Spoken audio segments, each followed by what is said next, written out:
नमस्कार प्यारे साथियों, मैं अंजीश मौर्य आप सभी का स्वागत करता हूं आपके अपने YouTube channel expert online classes में।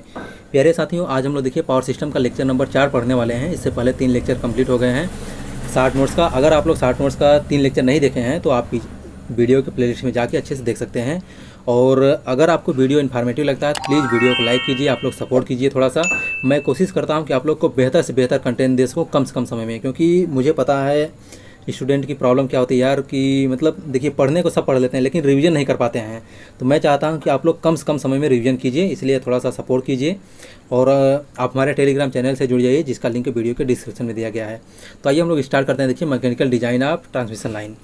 तो इसमें हम लोग देखिए मैकेनिकल डिज़ाइन, कंडक्टर, इंसुलेटर ये सभी पढ़ने वाले हैं। तो देखिए कंडक्टर क्या होता है, तो इसमें हम लोग सबसे पहले कंडक्टर पढ़ेंगे। तो कंडक्टर क्या होता है, देखिए to carry current from sending end to receiving end. मतलब सेंडिंग एंड से रिसीविंग एंड पे करंट को ले जाने वाला जो कंडक्टर होता है उसे हम लोग क्या बोलते हैं, उसे वायर होता है, उसे हम लोग कंडक्टर बोलते हैं। तो कंडक्टर हो गया। इसके बाद इसकी कंडक्टर जो होती है, कंडक्टर की प्रॉपर्टी क्या होती है, जिससे मतलब इलेक्ट्रिक सिग्नल जो होती है सोर्स से लोड पर ट्रांसफ़र की जाती है, उसे हम लोग क्या बोलते हैं, कंडक्टर बोलते हैं।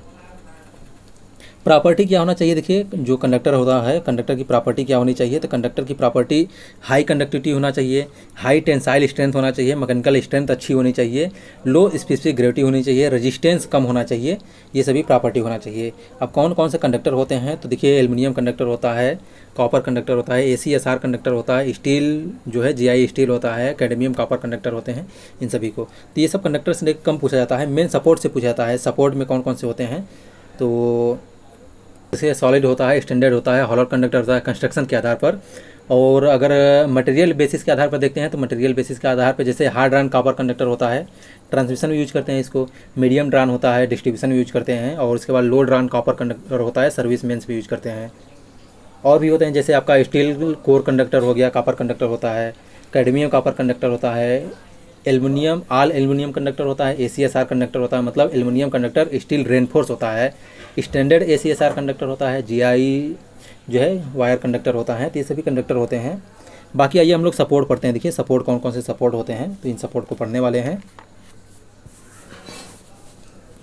तो देखिए जो सपोर्ट होता है, सपोर्ट क्या करता है, it provide ground clearance to conductor. मतलब कि कंडक्टर के बीच में जो मतलब ग्राउंड क्लियरेंस होता है, ग्राउंड से कंडक्टर के बीच में जो ग्राउंड मतलब क्लियरेंस होता है, गैपिंग के लिए हम लोग सपोर्ट का यूज करते हैं। तो मतलब it provide ground clearance to conductor, conductor के बीच में ग्राउंड क्लियरेंस प्रोवाइड करता है। कौन सपोर्ट होता है, सपोर्ट की प्रॉपर्टी क्या क्या होनी चाहिए, देखिए तो सपोर्ट की कौन कौन सी प्रॉपर्टी होनी चाहिए, हाई मैकेनिकल स्ट्रेंथ होना चाहिए, हाई रेजिस्टेंस होना चाहिए, और लाइट इन वेट होना चाहिए, मतलब पोर्टेबल के लिए अच्छा होना चाहिए, लॉन्गर लाइफ होना चाहिए, लाइफ उसकी अच्छा होना चाहिए, नहीं कि 2-4 साल में टूट जाए तो हम लोग पता लगा बिछाते ही रह जाएँ, तो ऐसा भी नहीं होना चाहिए। इसके बाद कौन कौन से होते हैं, देखिए टाइप ऑफ जो पोल्स होते हैं। तो सबसे पहले क्या है, देखिए वुडन पोल होता है, मतलब वुडन पोल का मतलब लकड़ी का पोल हो गया। तो लकड़ी का पोल जो होता है कहाँ यूज करते हैं हम, देखिए तो डिस्ट्रीब्यूशन में यूज करते हैं। डिस्ट्रीब्यूशन कहाँ, वो भी रूरल एरिया में, जो ग्रामीण एरिया होते हैं वहाँ पर यूज करते हैं। स्पान कौन कौन कितना होता है, देखिए तो स्पान 60 मीटर तक इसके स्पान होते हैं, 60 से 70 मीटर तक होते हैं। और हाइट कितनी होती है, तो हाइट जो है 7 से 11 मीटर तक इसकी हाइट होती है। लाइफ कितनी होती है, तो लाइफ जो है लगभग आपको 20 से 25 साल तक या 15 से 20 साल तक मिलता है, ठीक है। और इसकी सबसे इम्पॉर्टेंट पॉइंट है, आप लोग NHPC का एग्जाम दिए होंगे तो उसमें पूछा था सेफ्टी फैक्टर कितना होता है लकड़ी का पोल का। तो कहीं कहीं आपको 3 भी मिलता है, कहीं कहीं 3.5 भी मिलता है। तो जो NHPC माना था वो 3 माना था, ठीक है। इसको ध्यान रखिए आप लोग, कहाँ यूज करते हैं, डिस्ट्रीब्यूशन में। तो इतना इससे इंपॉर्टेंट पॉइंट है लकड़ी के पोल से। इसके बाद नेक्स्ट है स्टील पोल जो होते हैं। स्टील पोल में कौन कौन से होते हैं, देखिए तो स्टील पोल जो है यूज कितने करते हैं, 22 किलो वोल्ट तक यूज करते हैं। स्पान कितना होता है, देखिए 50 से 80 मीटर तक स्पान होता है जो सॉलिड स्टील पोल होते हैं, स्टील पोल में होते हैं। और इसके बाद जो है इसकी लाइफ जो होती है 50 साल तक होती है। और हाइट जो होती है 8 से 13 मीटर तक इसकी हाइट होती है। RCC पोल जो है 33 किलो वोल्ट तक यूज करते हैं, डिस्ट्रीब्यूशन में इसको यूज करते हैं, और या तो फिर सेकेंडरी ट्रांसमिशन में भी यूज कर लेते हैं। तो RCC पोल जो है हम लोग जनरली डिस्ट्रीब्यूशन में यूज करते हैं। कितना वोल्टेज तक, तो 33 किलो वोल्ट तक यूज करते हैं। स्पान कितना होता है, 80 से 100 मीटर तक होता है। और हाइट जो होती है 7 से 12 मीटर तक इसकी हाइट होती है। सेफ्टी फैक्टर कितना होता है, सेफ्टी फैक्टर 2.5 होता है RCC पोल के लिए। इसके बाद स्टील टावर होता है। तो स्टील टावर में देखिए क्या होता है, स्पान जो होता है 300 से लेकर 500 मीटर तक स्पान होता है। और इसके बाद इसमें भी टावर में भी मतलब नैरो बेस होता है, ब्रॉड बेस होता है, तो वो सब नहीं, आप इसको जानिए इतना। अब वोल्टेज जो होता है 33 किलो वोल्ट से ऊपर यूज करते हैं। सेफ्टी फैक्टर कितना होता है, 1.5 होता है सेफ्टी फैक्टर जो है इसका, 1.5 होता है। और हाइट कितना होता है, 15 मीटर से लेकर 30 मीटर तक इसकी हाइट होती है। ठीक है, इतना ध्यान रखिए आप लोग इसको, बस बाकी इससे ज़्यादा आता नहीं है। बाकी मैं देखिए इसके बाद आपका सैग आ गया जैसे, तो सैग क्या होता है, सैग का फार्मूला जो होता है yes equal to WL² / 8T होता है। सैग के लिए फार्मूला जो है WL² / 8T होता है। डिपेंडेंसी क्वेश्चन पूछता है कि डिपेंडेंसी किस पर होता है, तो यस क्या होता है, यस तो जो होता है इसको हम लोग सैग बोलते हैं। यल क्या होता है, स्पान लेंथ होता है, ठीक है। और टी टेंशन होता है। डब्ल्यू क्या होता है, वेट ऑफ कंडक्टर होता है। डिपेंडेंसी किस पर होती है, तो वेट ऑफ कंडक्टर के डायरेक्टली प्रोपोर्शनल होता है। लेंथ के स्क्वायर के डायरेक्टली प्रोपोर्शनल होता है। टेम्परेचर के इन्वर्सली प्रोपोर्शनल होता है, ठीक है। और क्वेश्चन पूछता है कि स्ट्रिंग चार्ट जो होता है, स्ट्रिंग चार्ट किसके किसके बीच में खींचा जाता है, तो टेम्परेचर, टेंशन और सैग के बीच में स्ट्रिंग चार्ट जो है वो ड्रा किया जाता है। तो इसके बाद ड्यू टू आइस फार्मेशन, देखिए जो आइस फार्मेशन होता है मतलब कंडक्टर पे जो आइस फार्मेशन होता है उसको हम लोग क्या बोलते हैं, तो उसको हम लोग गैलोपिंग बोलते हैं। वेट और एरिया जो है कंडक्टर का वो बढ़ जाता है, जिससे क्या है कि लगने वाला फोर्स जो है वो बढ़ जाता है, ठीक है। इसके बाद इंसुलेटर देखिए आता है, तो इंसुलेटर से आपसे काफ़ी क्वेश्चन पूछा था और बहुत अच्छे अच्छे क्वेश्चन पूछे जाते हैं इंसुलेटर से।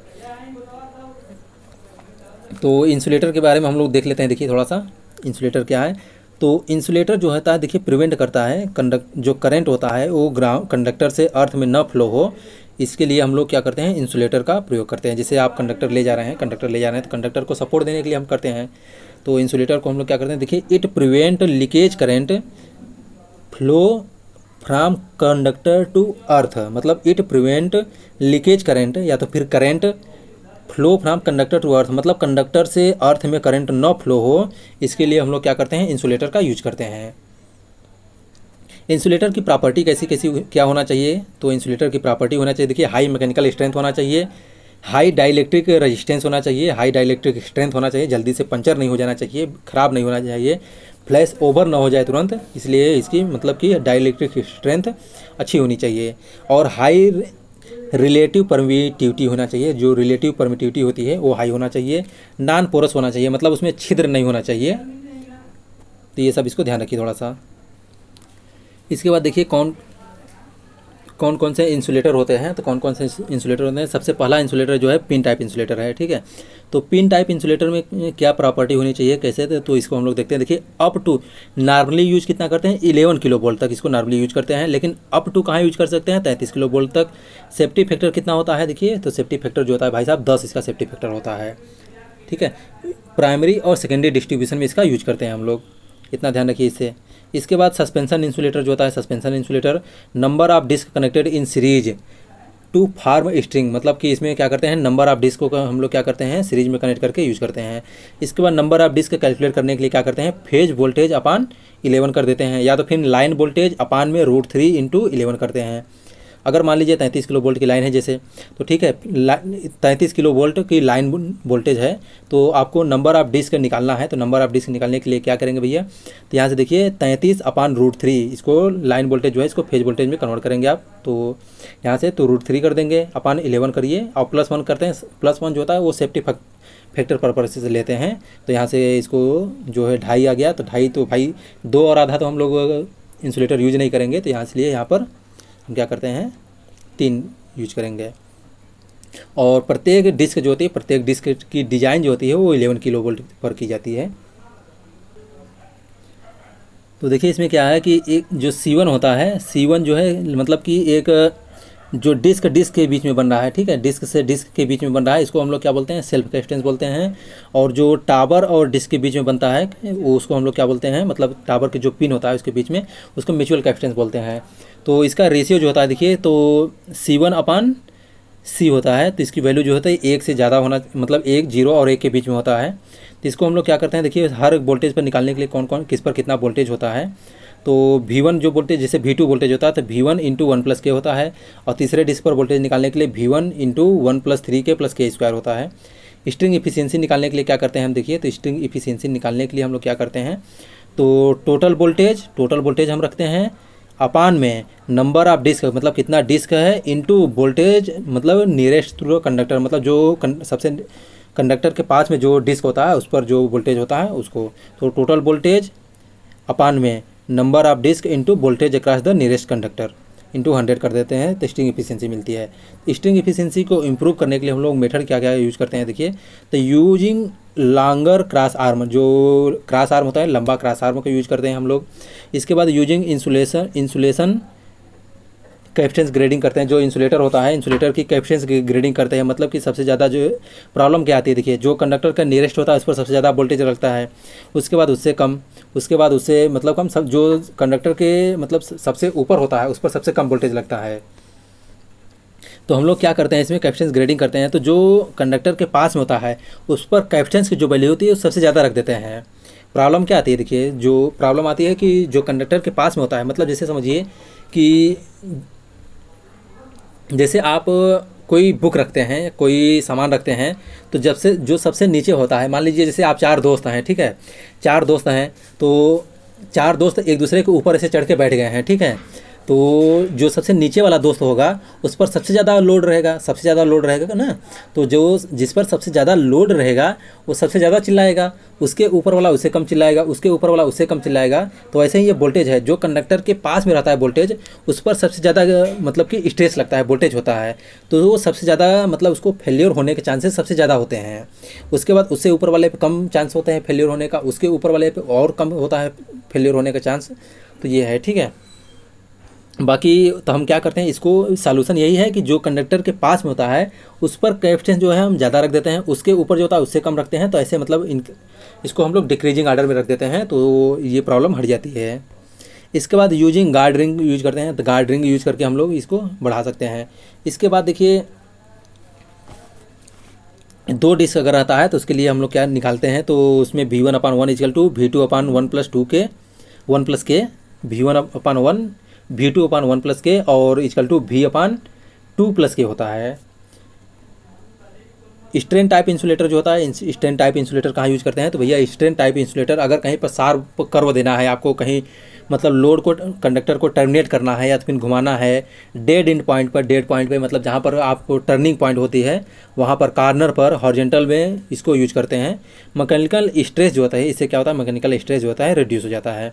11 kV से कम पर यूज करते हैं, इसी को हम लोग टेंशन टाइप इंसुलेटर बोलते हैं। मतलब एक तरह से समझिए जो सस्पेंशन टाइप इंसुलेटर होता है ना, सस्पेंशन टाइप के इंसुलेटर के तरह ये होता है।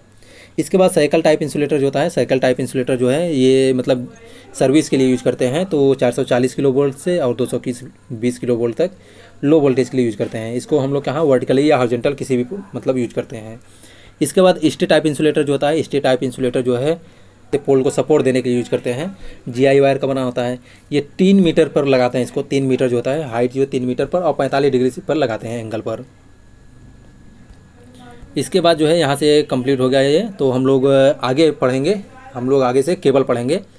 तब तक आप लोग पढ़ते रहिए, अपना अच्छे से रिवीजन कीजिए। और आपको वीडियो इन्फॉर्मेटिव लगता है तो एक बार फिर से बोल रहे हैं, देखिए अगर आपको वीडियो इन्फॉर्मेटिव लगता है तो आप थोड़ा सा सपोर्ट कीजिए। Thank you so much for watching my video.